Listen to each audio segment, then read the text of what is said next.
O'zi baxtli qaynonagina kelinini baxtli bo'lishga qo'yib bera oladi. Sababi agar o'sha qaynonani o'zi baxtli bo'lib, jufti bilan yaxshi bo'lsagina, o'g'li bilan kelini bir-biri bilan yaxshi chiqishayotganini, sevishib yashayotganligini ko'tara oladi.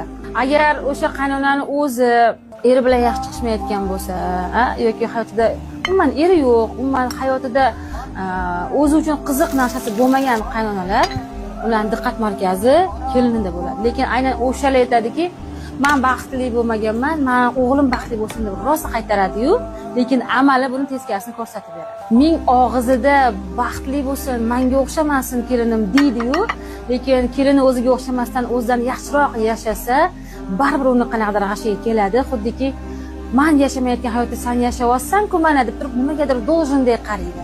Xuddiki agar eri ursa, endi chidaydi-da. Men yashamagan hayotda yashayapti mana. Biz unaqa hayotlarni ko'rmabmiz. Mayli-da, chidaydi.